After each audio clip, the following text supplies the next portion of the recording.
Hi all.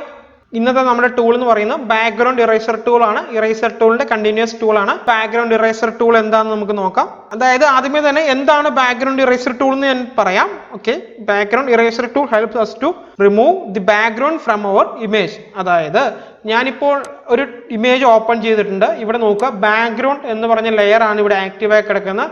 അതിനുശേഷം നിങ്ങൾ ഇതിന്റെ ബാക്ക്ഗ്രൗണ്ട് ഒന്ന് ശ്രദ്ധിച്ച് നോക്കുക. ഒരു ഗ്രീൻ കളർ അല്ലെ, ഒരു സോളിഡ് കളർ ആണ് നമുക്ക് ഇതിന്റെ ബാക്ക്ഗ്രൗണ്ടിൽ വന്നേക്കുന്നത്. സോ ഞാൻ ഇവിടെ ചെയ്യാൻ പോകുന്നത് ബാക്ക്ഗ്രൗണ്ട് ഇറേസർ ടൂൾ എടുക്കുന്നു. അതിന്റെ ഷോർട്ട് കട്ട് എന്താണ്? ഈ ആണ്.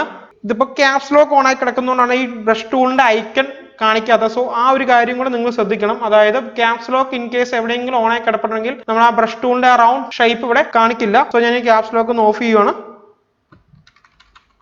നിങ്ങളിവിടെ ബാക്ക്ഗ്രൗണ്ട് ലെയർ ആണ് കിടക്കുന്നത്, പ്രത്യേകം ശ്രദ്ധിക്കുക ലെയറിൽ. ഓക്കെ, ഇനി ഞാൻ ഇവിടെ ഒരു ഏരിയ, ഒരു കളർ ഞാൻ റിമൂവ് ചെയ്യാൻ പോവുകയാണ്. സോ ഞാൻ വേറൊരു ഇമേജ് ഓപ്പൺ ചെയ്യാം. അതാകുമ്പോൾ കുറച്ചും കൂടെ നന്നായിട്ട് നിങ്ങൾക്ക് മനസ്സിലാവും. ഓക്കെ, നമുക്ക് ഈ ഒരു ഇമേജിന് ഞാൻ ജസ്റ്റ് കാണിച്ചു തരാം നിങ്ങൾക്ക്. ഓക്കെ, ഞാനിവിടെ ബാക്ക്ഗ്രൗണ്ട് ഇറേസർ ടൂൾ എടുത്തിട്ടുണ്ട്. ഷോർട്ട് കട്ട് ഈ ആണ്. അതിനുശേഷം ഞാൻ ഇവിടെ ജസ്റ്റ് ഒന്ന് ക്ലിക്ക് ചെയ്യാണ്. ഈ ഒരു ഏരിയ ക്ലിക്ക് ചെയ്യുന്ന സമയത്ത് നിങ്ങൾ നോക്കുക, ഇതുണ്ടോ, ഞാനിവിടെ ക്ലിക്ക് ചെയ്യുന്ന സമയത്ത് തന്നെ ഇവിടെ എന്തായി, ആ ബാക്ക്ഗ്രൗണ്ട് ലെയർ മാറി എന്തായി, ലെയർ 0 ആയി. ദാറ്റ് മീൻസ് അവിടെ നിന്ന് ബാക്ക്ഗ്രൗണ്ട് റിമൂവ് ആയിട്ടുണ്ട്. ഇപ്പൊ ഈ ഒരു ഇമേജ് മാത്രമേ ഇവിടെ വരുന്നുള്ളൂ. സോ ഞാൻ ആ ഇമേജിന്റെ ആ ഒരു ഏരിയ ഡിലീറ്റ് ചെയ്ത് കളയുമ്പോൾ ആ സമയത്ത് എന്ത് കാണിക്കും, ആ ലെയറിന്റെ ബാക്ക്ഗ്രൗണ്ട് അല്ലെങ്കിൽ നമ്മുടെ ഡോക്യുമെന്റിന്റെ ബാക്ക്ഗ്രൗണ്ട്, ദാറ്റ് മീൻസ് നമുക്ക് ഒരു ബാക്ക്ഗ്രൗണ്ട് കളറോ ബാക്ക്ഗ്രൗണ്ടോ ഒന്നും തന്നെ ഇതിനകത്തില്ല. അതെങ്ങനെയാണ് റിമൂവ് ആയി പോയത്? ഞാൻ ഇവിടുത്തെ ഈ ബാക്ക്ഗ്രൗണ്ട് ഇറേസർ ടൂൾ എടുത്തപ്പോഴാണ് റിമൂവ് ആയി പോയത്. സോ ഇതിന്റെ ഒരു അഡ്വാൻറ്റേജ് എന്താണെന്ന് വെച്ചാൽ നമുക്ക് ഹെയറുകളൊക്കെ ഉള്ള ഇമേജ് ഒക്കെയാണ്, ഇതുപോലെ ഹെയറുകളൊക്കെ എഡ്ജിൽ വരുന്ന ഇമേജുകളാണെങ്കിൽ നമുക്ക് ഈസി ആയിട്ട് നമുക്ക് ആ ഹെയർ കട്ട് ചെയ്ത് പോകാതെ തന്നെ നമുക്ക് അതിന്റെ ബാക്ക്ഗ്രൗണ്ട് ഒക്കെ വളരെ സിമ്പിൾ ആയിട്ട് റിമൂവ് ചെയ്യാനായിട്ട് സാധിക്കും. ഹെയർ റിമൂവ് ചെയ്യുന്ന മെത്തേഡ് വേറെ ഒരെണ്ണം വരുന്നുണ്ട്, അത് അഡ്വാൻസ് സിലബസിലാണ് ഞാൻ ആഡ് ചെയ്തേക്കുന്നത്.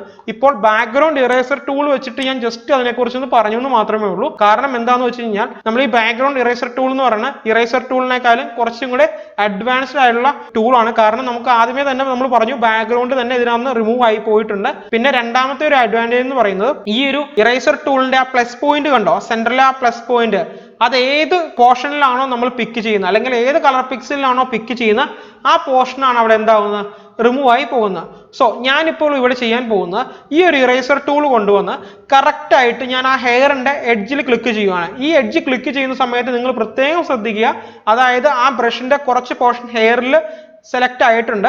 ഓക്കെ, ഇപ്പൊ ഞാൻ ക്ലിക്ക് ചെയ്യാൻ പോകണം. നിങ്ങൾ നോക്കുക, കണ്ടോ ഇവിടെ എന്താ സംഭവിച്ചേക്കുന്നത്, ഇവിടെ ആ ഹെയർ റിമൂവ് ആയി പോയിട്ടുണ്ടോ? ഇല്ല. ഹെയർ റിമൂവ് ആയി പോകാതെ തന്നെ എന്താണ് സംഭവിച്ചത്, ഇവിടുത്തെ ആ ഒരു ബാക്ക്ഗ്രൗണ്ട് കളർ ഈസി ആയിട്ട് നമുക്ക് എന്ത് ചെയ്യാൻ പറ്റി, റിമൂവ് ചെയ്ത് കളയാൻ പറ്റി. ഓക്കെ, ഇപ്പൊ ഈ ഒരു സ്കിൻ പോകാൻ കാരണം ഞാൻ സെലക്ട് ചെയ്ത ആ ഒരു കളറും സ്കിന്നിന്റെ കളറുമായിട്ട് ചെറിയൊരു സിമിലാരിറ്റി ഉണ്ട്. അതുകൊണ്ടാണ് ഞാൻ ഇവിടെ ക്ലിക്ക് ചെയ്തപ്പോൾ സ്കിന്നും അതിന്റെ കൂടെ തന്നെ പോയേക്കുന്നത്. എന്നാൽ പോലും ആ സ്കിൻ ഫുൾ ആയിട്ടും ഇറേസർ ടൂൾ വെച്ച് ക്ലിക്ക് ചെയ്ത് കളയുന്ന പോലെ ഇറേസ് ആയി പോയിട്ടില്ല. അത് നിങ്ങൾ ശ്രദ്ധിക്കുക. ഓക്കെ, സോ അപ്പൊ ഇതാണ് എന്ത് ബാക്ക്ഗ്രൗണ്ട് ഇറേസർ ടൂൾ എന്ന് പറയുന്നത്. ഇനി നമുക്ക് ഇതിന്റെ കുറച്ച് സെറ്റിംഗ്സ് പഠിക്കാം. അതിനകത്ത് ഞാൻ ആദ്യമേ പറയാൻ പോകുന്ന സെറ്റിംഗ്സ് എന്ന് പറയുന്നത് നിങ്ങൾ ഓൾറെഡി പഠിച്ച സെറ്റിംഗ് തന്നെയാണ്. എന്താണ്? ടോളറൻസ് എന്ന് പറയും. ടോളറൻസ്. സോ ടോളറൻസ് എന്ന് പറഞ്ഞാൽ എന്താണ്? കളർ പിക്ക് ചെയ്യുന്ന സമയത്ത് ആ കളറിന്റെ റേഞ്ച് ആണ് നമ്മൾ എന്ത് ഈ ടോളറൻസ് എന്നുള്ള ഒരു പ്രോപ്പർട്ടി വെച്ചിട്ട് നമ്മൾ കൺട്രോൾ ചെയ്യുന്നത്. സോ അത് ഞാൻ പല ക്ലാസ്സുകളിലും പല ടൂളുകളിലായിട്ട് ഞാൻ നിങ്ങൾക്ക് പറഞ്ഞു തന്നിട്ടുണ്ട്. സോ അത് തന്നെയാണ് ഇവിടെ ടോളറൻസ് എന്നുള്ള പ്രോപ്പർട്ടിയുടെ യൂസ് എന്ന് പറയുന്നത്. ഇവിടെ ടോളറൻസ് വാല്യൂ എത്രയാണ്? 50 ആണ് കൊടുത്തിരിക്കുന്നത്. ഞാനിപ്പോൾ ഈ ടോളറൻസ് വാല്യൂ നേരെ കുറച്ചൊരു 10 ആക്കുക. 10 ആക്കിയിട്ട് ഞാൻ ജസ്റ്റ് ഇവിടെ നിന്ന് ക്ലിക്ക് ചെയ്യുക. ക്ലിക്ക് ചെയ്യുന്ന സമയത്ത് ഇപ്പൊ ആ സ്കിൻ പോയിട്ടുണ്ടോ? അവിടെ ഇല്ല. കാരണം ഞാൻ ആ സെലക്ട് ചെയ്ത ആ ഒരു ഇമേജിന്റെ അല്ലെങ്കിൽ ആ ഒരു പർട്ടിക്കുലർ കളറിന്റെ റേഞ്ച് വളരെ കുറവാണ്. ഓക്കെ, സോ അപ്പൊ ആ സമയത്ത് നമുക്ക് എന്ത് യൂസ് ചെയ്യും, ഇതുപോലെ ടോളറൻസ് നമുക്ക് കുറച്ചിട്ട് യൂസ് ചെയ്യേണ്ടി വരും. ചില സാഹചര്യങ്ങളിൽ നമ്മൾ പിക്ക് ചെയ്യുന്ന കളർ എന്ത് ചെയ്താൽ പോകുന്നില്ല എന്നുണ്ടെങ്കിൽ എന്ത് ചെയ്യണം, ടോളറൻസ് വാല്യൂ കൂട്ടിയിട്ട് യൂസ് ചെയ്യേണ്ടതായിട്ട് വരും. സോ അതാണ് എന്താ ടോളറൻസ് എന്നുള്ള ഒരു പ്രോപ്പർട്ടി. ഓക്കെ, സോ നമുക്കിനി അടുത്ത പ്രോപ്പർട്ടിയിലേക്ക് നോക്കാം. അടുത്ത പ്രോപ്പർട്ടി എന്ന് പറഞ്ഞാൽ എന്താണ്? ഇതിന്റെ ലിമിറ്റുകളാണ്. നമുക്ക് 3 ലിമിറ്റുകളാണ് വരുന്നത്. ഡിസ്കണ്ടിന്യൂസ്, അതുപോലെ തന്നെ continuous and find edges. Okay, discontinuous and continuous means ആ ഒരു വേർഡിൽ നിന്ന് തന്നെ അറിയാം. നമുക്ക് കണ്ടിന്യൂസ് ആണ് കിടക്കുന്ന മീൻസ് നമ്മളൊരു ഏരിയ പിക്ക് ചെയ്യുന്ന സമയത്ത്, ഇത് ഞാൻ അൺഡു ചെയ്യാം. ഓക്കെ, ഞാനൊരു ഏരിയ പിക്ക് ചെയ്യുന്ന സമയത്ത് ആ ഒരു കളർ പിക്സലുമായിട്ട് സിമിലർ ആയിട്ടുള്ള കളർ പിക്സലുള്ള ഏരിയകളാണ് എന്ത് നമ്മൾ ടോളറൻസ് വാല്യൂ ഒക്കെ കൂട്ടിയും കുറച്ചും വിട്ട് നമ്മൾ റിമൂവ് ചെയ്ത് കളയുന്നത്. ഓക്കെ, കണ്ടോ? ഇനി നോക്കുക, ഞാനിവിടെ ഡിസ്കണ്ടിന്യൂസ് ആഡ് ചെയ്യാൻ പോവാണ്. ഡിസ്കണ്ടിന്യൂസ് ആഡ് ചെയ്ത് ക്ലിക്ക് ചെയ്യുന്ന സമയത്ത് എന്താണ് സംഭവിക്കുന്നത്, ആ കളറുമായിട്ട് സിമിലാരിറ്റി ഇല്ലാത്ത കളറുകളാണെന്ന് എന്തായി പോകും, റിമൂവ് ആയി പോകാൻ ചാൻസ് ഉണ്ട്. സോ അതൊക്കെ ഉദ്ദേശിക്കുന്നത്, അതായത് ലിമിറ്റ് കൊണ്ട് ഉദ്ദേശിക്കുന്നത് നമ്മൾ ഇറേസ് ചെയ്യുന്ന ഏരിയ എന്തോരം സ്പ്രെഡായി ഇറേസ് ആയി പോകണം എന്നതാണ് ലിമിറ്റ് കൊണ്ട് ഉദ്ദേശിക്കുന്നത്. ഓക്കെ, സോ നമുക്കിവിടെ 3 പോർഷൻസ് ഉണ്ട്. ഡിസ്കണ്ടിന്യൂസ് ഉണ്ട്, കണ്ടിന്യൂസ് ഉണ്ട് ആൻഡ് ഫൈൻഡ് എഡ്ജസ് ഉണ്ട്. സോ ഈ 3 പ്രോപ്പർട്ടി നമുക്കിവിടെ കറക്റ്റ് ആയിട്ട് കിടപ്പുണ്ട്. കണ്ടിന്യൂസ് ഫൈൻഡ് എഡ്ജസും സെയിം തന്നെയാണ്, വലിയ വ്യത്യാസമൊന്നുമില്ല. മീൻസ് നമ്മൾ ആ ബ്രഷ് ടൂളിന്റെ ആ സെന്റർ ക്രോസ് ഹെയർ ഏത് പിക്സലിലാണോ ക്ലിക്ക് ചെയ്യുന്നത് ആ കളറുമായിട്ട് ടച്ച് ചെയ്തിരിക്കുന്ന പിക്സലുകളായിരിക്കും റിമൂവ് ആയി പോകുന്നത്. അതായത് കണ്ടിന്യൂസ് സെലക്ട് ചെയ്താലും ഫൈൻഡ് എഡ്ജസ് സെലക്ട് ചെയ്താലും. പക്ഷേ ഡിസ്കണ്ടിന്യൂസ് സെലക്ട് ചെയ്ത് കഴിഞ്ഞാൽ അങ്ങനെയല്ല. ഡിസ്കണ്ടിന്യൂസ് സെലക്ട് ചെയ്ത് കഴിഞ്ഞാൽ കുഴപ്പം എന്താണ്, ഏത് പോർഷനും അതായത് ഏത് കളറും അതായത് ഫിസിക്കലി ടച്ച് അല്ലാത്ത കളറുകൾ എന്തായി പോകും, അവിടുന്ന് റിമൂവ് ആയി പോകാൻ ചാൻസ് ഉണ്ട്. ഓക്കെ, ആ ഇമേജിന്റെ എവിടെയുള്ള പിക്സലുകളും റിമൂവ് ആയി പോകാൻ ചാൻസ് ഉണ്ട്. അതാണ് ഡിസ്കണ്ടിന്യൂസ് എന്ന് പറയുന്നത്.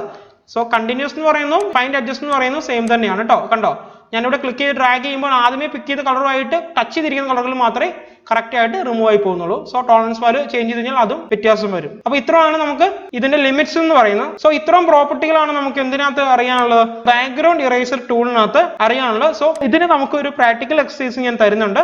സോ ഇതാണ് നിങ്ങളുടെ പ്രാക്ടീസ് എക്സസൈസ് എന്ന് പറയുന്നത്. അതായത് ഇതിനകത്ത് ചെറിയൊരു ലീഫ് ഉണ്ട്. സോ അതിന്റെ ബാക്ക്ഗ്രൗണ്ട് ആ ലീഫ് ഒന്നും കട്ട് ചെയ്ത് പോകാതെ തന്നെ നിങ്ങൾ ബാക്ക്ഗ്രൗണ്ട് ഇറേസർ ടൂൾ ഉപയോഗിച്ച് എന്ത് ചെയ്യുക, ഇറേസ് ചെയ്ത് റിമൂവ് ചെയ്യേണ്ടി വരും. നിങ്ങൾ അതിന്റെ ലിമിറ്റ്സ് ചേഞ്ച് ചെയ്യേണ്ടി വരും, ടോളറൻസ് ചേഞ്ച് ചെയ്യേണ്ടി വരും, അങ്ങനെ പല കാര്യങ്ങളും നിങ്ങളിവിടെ ചേഞ്ച് ചെയ്യേണ്ടി വരും കേട്ടോ. ഓക്കെ, ജസ്റ്റ് ക്ലിക്ക് ചെയ്ത് ഇതുപോലെ റിമൂവ് ചെയ്ത് കളയണം. സോ അതാണ് നിങ്ങളുടെ പ്രാക്ടിക്കൽ എക്സസൈസ് എന്ന് പറയുന്നത്. അപ്പോൾ ഇത്രയാണ് നമ്മൾ ഇന്നത്തെ ക്ലാസ്സിൽ നമ്മൾ പഠിക്കുന്നത്. സോ എല്ലാവർക്കും ഈ ക്ലാസ് മനസ്സിലായെന്ന് ഞാൻ പ്രതീക്ഷിക്കുന്നു. നമുക്കിനി അടുത്ത ക്ലാസ്സിൽ അടുത്ത പോർഷനായിട്ട് കാണാം. താങ്ക്